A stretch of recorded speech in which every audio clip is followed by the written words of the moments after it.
Hello, this is KiwaniTalk. I'm Ray Scaboria. I'll be your host for this evening's program. KiwaniTalk is a public information program brought to you from the facilities of WDHS at Dearborn High School.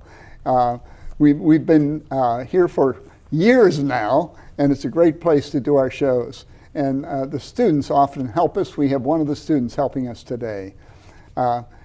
Tonight, I'm very pleased to have as our guest Amanda Dawnrich, who is the director of COVET Programs. And I believe that organization is an organization you designed and established yourself. Is that right? That's correct. Amanda? Yes. Yeah. Yes. But what I'd like to do is to get a little about your background before we go into COVET Programs. And you know, tell us like where you went to school and what led you up to this point. Well, thank you so much for allowing me to be here today. I really appreciate this opportunity to be here with KiwaniTalk. This is so wonderful. Well, I guess it begins back. My first degree was in photography, where I spent 22 years as a professional wedding photographer, traveling all over the Tri-County area, but I've also traveled to places like the Dominican Republic and Hawaii, through clients booking my services, and I photographed their wedding. And I used to photograph about 80 weddings until my retirement every year, and I did that for about 20 years. From that, I realized right away I was pretty good with people, and I was good at engaging with them. Sure. This led me to my next degree in urban studies from Wayne State University. And I knew with this degree what I wanted to do with was I wanted to make a difference in the community. So what I thought was going to be more of a geography, urban planning degree program, I realized quickly that social work was what I wanted to do. So I after receiving my bachelor's degree in urban studies, I then moved forward to the social work program at Wayne State University. During that time, I learned a lot about life. You know, I've been able to work in a lot of different ways in a lot of different environments, not only with my photography, but having different skills in urban studies and living in different areas. I'm a solo traveler by heart. I've been a solo traveler for about 10 years, and I like to take risks. And I think that has a lot to do with maybe my background, to how I've been able to maybe become the person I am today. I won a visa to tour Chernobyl about in 2017. So there was 10 of us that went to Chernobyl all by ourselves through a tour. So I photographed that professionally. How about that? I also was one of the first to head to Cuba by myself when it opened for everyone to see. So I like to go places where I can take those experiences and implement them into my life every day, especially in the communities that I live in and I've grown up in. Well, you're now what led you into the formation of COVET Programs? Did you have some experiences while you were getting your degree that helped you lead you into what you do now at COVET Programs? First of all, my life experience part of it is I adopted 2 children from the foster care system on my own. And that taught me a lot about humility and a lot about grace and just human beings in general. And I had a different view of especially women when they have their children taken away or when they're dealing with their own insecurities and their own issues. So I got to see that firsthand. Mm-hmm. But part of my social work program, you have to do an internship. And you have to do 2 years of an internship. So with my background, I said, you know what, I'm really interested in doing my internship at a facility where I can help women dealing with the judicial system. So I was fortunate enough to be matched where I am now. And Now, let's describe where you are now. Just I think at Yes. that point it helps people to Absolutely. understand that. I am at Samaritas House Heartline, Okay. and this is in Detroit, and it is a facility that is in lieu of jail, and it is a house. It's a big house, huh? It's a pretty big house. Up to about 45 women can live in the house right now. That's There's a big about house half. because they Yes. need. Do they each have their own bedroom, or do they share bedrooms, or there's a couple in a bedroom, or Well, what? it depends on if they're in quarantine or not. I So when they come to the house, they have to spend 10 days in quarantine because of the COVID-19 rules, obviously, for safety during the pandemic. But also, quarantine women cannot be in the same room together because they're in quarantine. But right now, the room situation fluctuates depending on how many women are in the house. Obviously, if there's available bedroom that they could have by themselves, that's the goal. Yeah. Absolutely. Now, these are all women that have been assigned to this facility as opposed to going to jail.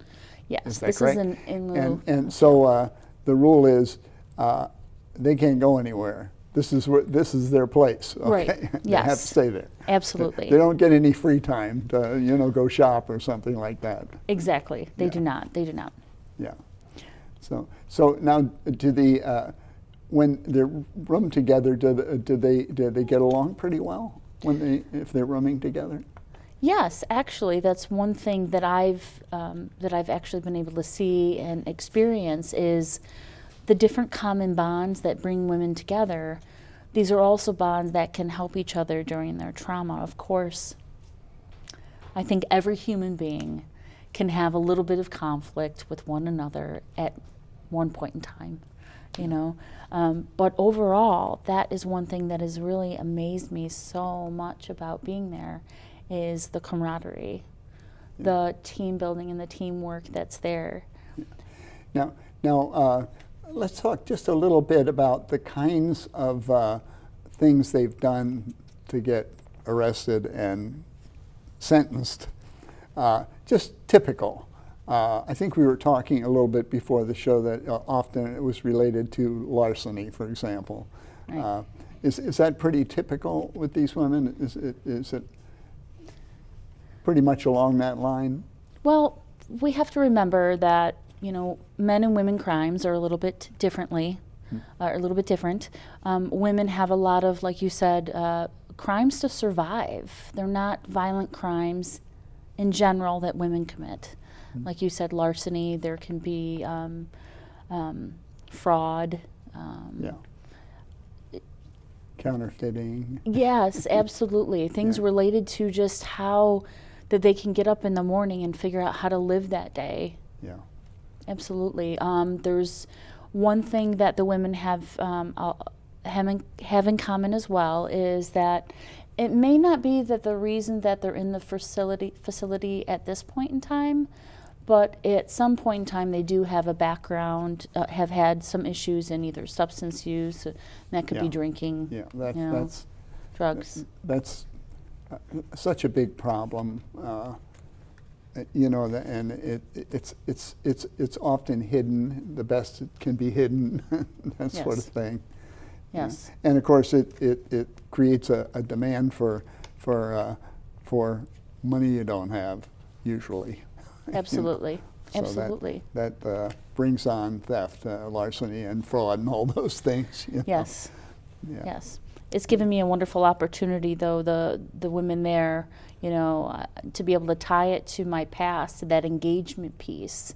That's a big part of it, is being able to listen, hear what the women have to say. And, you know, the director of the facility is probably one of the most amazing women I've ever met in my life. She's just, Amy Schaumburger, she's just fantastic what she does for the women, and I'm so lucky to be able to be a part of it and view and help bring my program, you know, into the facility. Well, these women are they're getting people looking out for them a little bit in this place, which isn't what you normally expect to get in jail. So some of the women probably are picking up on this, and Absolutely. I would think, Right. you know, Absolutely. and they would encourage the other. I don't want to call clients. I don't want to call Residents. them inmates Yeah, exactly. You residents. know, clients. Yeah. That to realize that you know a lot of what's going on here is in their best interest. You know? Absolutely. Yeah. Yeah. And they Now- can feel that too. They Yeah. can feel that. Yeah. They really know that. Yeah. Well, it sounds like that there's an attempt at least to kind of make it a little bit of a family atmosphere there as much as possible, you know. Yeah. Well, that has a lot to do with too our well-being. Yeah. Like a family or a Girl Scout troop or I don't know. No, That's absolutely. yeah. There's so much to be said about our mental health when it comes to, you know, team building and in just socializing, especially in an era of COVID. Okay. That's very important. Well, now let's talk about what services you've been providing for these women, and you can imagine there's a lot of things that they haven't taken care of, isn't that right, in their life? Things that they should have probably taken care of, but now you describe some of the services that you help them with. Now you don't do it for them, but you assist them. Yes. Yeah. Well, one thing that I make sure that I make sure that, you know, especially if they're coming in for a 10-day period of quarantine, that they're seen immediately. Sometimes in between that time that they come in, while they're in quarantine, there's a wait period before they see their caseworker. What I do is I go in and make sure that, you know, hey, we all care about you here. You're being heard. We see you here. And I provide small things, word search, coloring book, crayons, things to get their mind going. They're in isolation, just to keep them happy and thriving. You can make me happy. I'm doing puzzles all the time. Right. Exactly. Especially because they're going to be doing a lot of thinking while they're in there at first.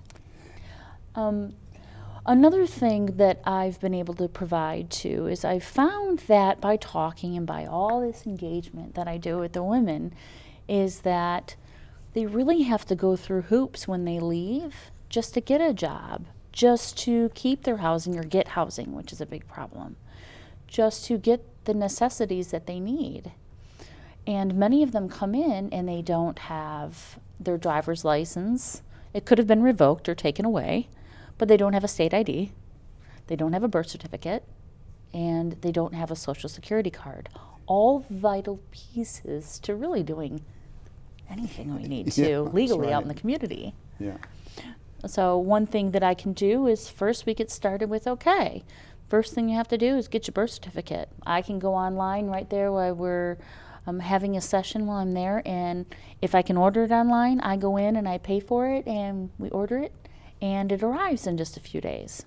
Yeah. Once that comes, then in order to get an ID, you have to... Amanda, I think we're getting down to that about a minute.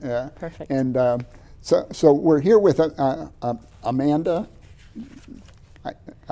Dawnrich. Dawnrich. I'm reading it. Isn't that terrible that I No. need to remind myself? It Not shows at all. my age. You know, everything slips, you know. Not at all. We're here with Amanda Dawnrich, who has started COVET Programs to assist women that are actually incarcerated. They can't Yes. leave this place until their time is up. Yes. And usually, most of the people are under a year, would you say? Yes. Typically, they're under a year. Yes. So most of the infractions are lower level stuff. Right, You know. 30 days to And, 120 days. But in any case, we're going to take a little break right now for a little Kiwanis commercial, and we'll be back right after that.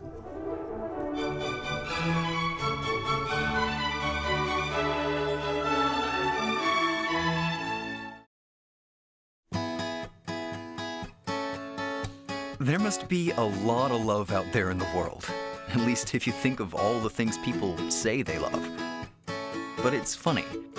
Sometimes the things we love the most are the ones we don't talk about often enough. I mean, the things that bring true change to a child's life, to a community, to the people who come together and make change happen. Think about what you love about your club. Think about the children it reaches. Think about the pride it gives you. And think about this. Thousands of Kiwanians around the world love being members of their clubs too. So think about what could happen if we all shared our Kiwanis stories. After all, there's a million things to love in the world, but there's nothing like a love that makes the world better. So show it, share it, let the world know.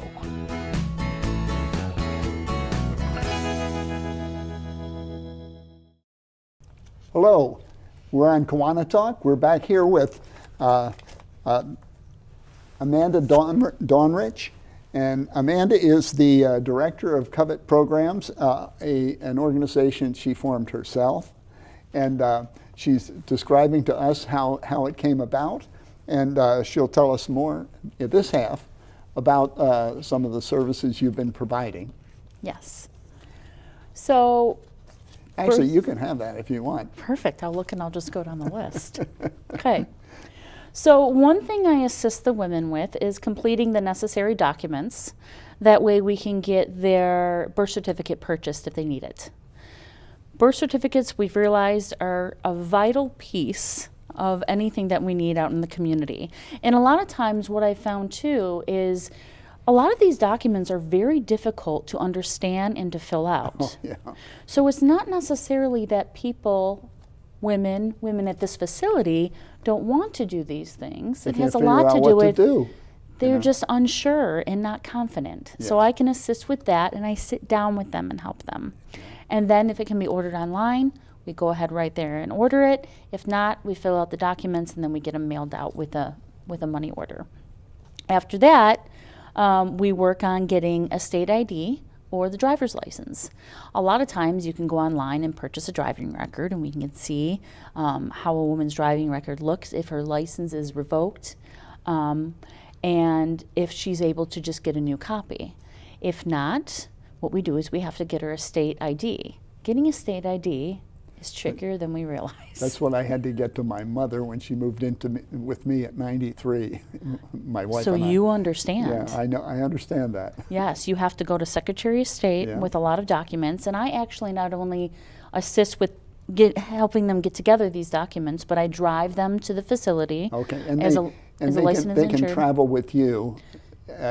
That's the one chance to get out of the place for a little while with you. Yes. And they come back with you. Yes, I am licensed and insured. Yeah. Absolutely, especially through the School of Wayne State University. Yeah. That's one thing that we're insured through too. And also, you're helping them out. You know, I think they've learned to trust you. You know. Well, absolutely. And of course, we get it okay from the case manager and everyone that's involved, you know, make sure that that's okay. But yes, that's the big thing is, and then sometimes, you know, one thing that I've learned is I've gotten shot down recently from Secretary of State.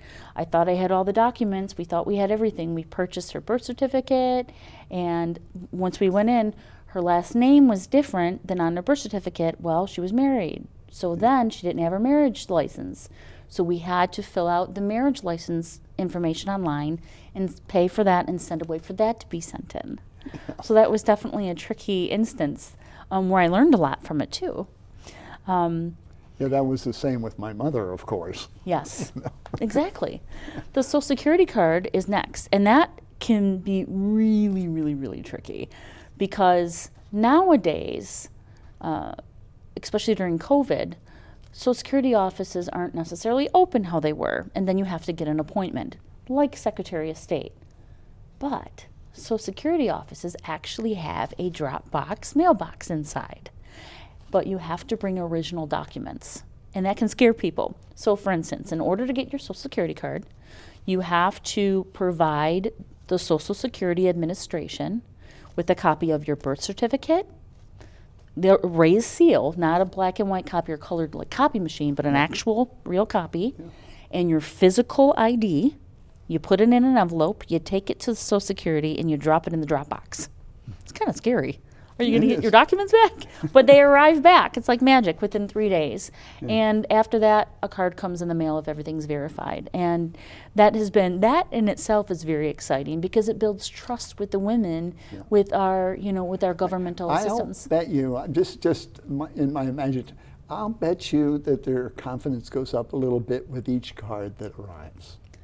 That's a great statement to I'll bet make. they say, oh my gosh, I really have one of these now. You're right, and I'm seeing that in their face. You're right. Yeah. Absolutely, each time. I get to witness that. You're right. Thank you for bringing that up. Yeah. There's a lot of free local legal help for those of low income and especially for senior citizens as well. There's a lot of free local legal help. And I point the women in that direction. There's some specific online resources with a lot of free templates for Michigan, for everywhere in Michigan, and anybody can go to. So I assist them with getting some free local help, as well as, the Wayne State University Law Clinic. That's always a way to use too. That's free for anybody. The women come from different cities and different counties. So we're not talking women that just are from Wayne County. We're talking from the other side of the state too. So I help them identify resources that are pertinent to the county that they live in and the city that they live in, not necessarily Detroit or Dearborn. It could be Van Buren. It could be, Eaton County or Berrien County. So that's exciting for me, and that's a little bit that I found a little bit of a challenge too, is saying, wow, let's see what I can find. Let's see what I can help them with. And it ends up being resources they haven't seen before, which is great. I also provide them with a copy of the book, The 5 Love Languages by Gary Chapman. And finding our inner love language is an important part of what I talk to them about. Our needs and wants with each other and how we can make lasting friendships and just relationships with others, especially, like I said before, when we're in such a socially isolating time. Yeah. Amanda, I have a question. I can see a problem that might come up occasionally. Have you ever had a client that really didn't read? Have all your clients been able to read, or have you had clients that really were not very literate? That's a great question. I actually created some proprietary assessments. These assessments are written, and it helps me kind of discern what their needs are as well as their strengths. Now, obviously, these are written, so if someone can't read, it's going to be more difficult for them to figure this out. But what I found, surprisingly, is that there was only one woman that I've come across in the whole time that I've been there in 2 years that couldn't read very well. Even people that can't read, they often try lots of things to not make it so obvious. Absolutely, and there's different ways of communicating as well. Yeah. So, absolutely. But it would make the whole process a little more difficult applying for all the documents where necessary absolutely. and so on. Well, I just trying to figure these documents out with them too myself. There's many times I've had to sit down and try to connect dots because it can be very overwhelming. Yeah. Now, we're down to our last 4 or 5 minutes, and how do you see things going with COVET systems? Is COVET systems? COVET programs. COVET programs, pardon me. Down the road. Do you have any feelings for things that you might change a little bit as time goes on? And I'm not trying to put you on the spot. No, that's a great question. I appreciate the challenge. Yeah. Well, I created COVET Programs. It stands for Creating Occupational Value in Extraordinary Times, meaning it's important that we covet ourselves, that we take care of ourselves. I'm glad you told me that. I didn't pick that up. Sometimes I forget to tell everyone about it. You should make sure, you should tell people that early in the program. I should. Right early, yes. I'm going to start doing that. Thank you. So I believe that the more value that we place in ourselves, the more we can shine for others. And I see that moving on, and as long as we can use our, especially as budding social workers and social service technicians, if we can develop and utilize different models for women that are effective and that are tailored to them, they'll speak to us, and then we'll learn a lot more. Yeah. Yeah. One of the things that that I really like about your program is the idea of becoming a close assistant, you know, and helping them get these important documents, because that has got to have been a problem in the past for women. I'm sure women were released without most of these documents in the past. Absolutely. And where are you? You can't do hardly anything without them. Exactly. I mean, and I had these ideas for quite some time, yeah. but no one would listen. It was hard to get these ideas put into place. If it wasn't for the director there, I wouldn't be able to do what I'm doing Well, now. it sounds like she's supporting you pretty well on this. That she agrees that this is a major Yes. thing, and this is something that could really help a lot of these women stay out of trouble with the law, because they could Absolutely. get a job. Yes. You know. Well, and the recidivism rate too when they leave the facility is very low, which is so amazing. That says a lot about, you know, the job the director Amy is doing as well, and just her knowing that there's a need for a program like this. And you know what? One job that an occasional client might assume in the future is your job. They might be able to do that Yes. sometime down the road, Absolutely. because I can imagine there's plenty of people that could use that help that are in the same situation, not in this particular facility, but there's lots of facilities like that. Absolutely. Yeah. Just to listen. Yeah. You know, be a listening ear instead of all the mandates, which are very important, and the large agencies that provide services within these type of facilities are very important as well. Yeah. But this is like a little orchid that blooms and hooks on to the tree trunk and blooms. Amanda, Dawnrich, we're down to our last minute, and it's been really interesting having you on the show, and I feel that you're really in a place where you're helping people every day, you know, and you've got put together a good system to do it. Just give us your number on your phone number.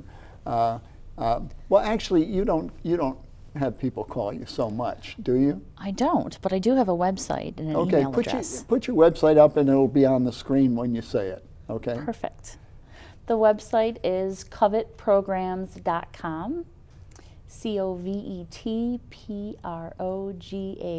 Programs.com, and my email address is covetprograms@gmail.com.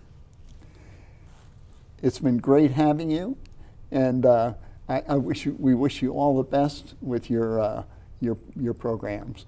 And join us on KiwaniTalk again soon.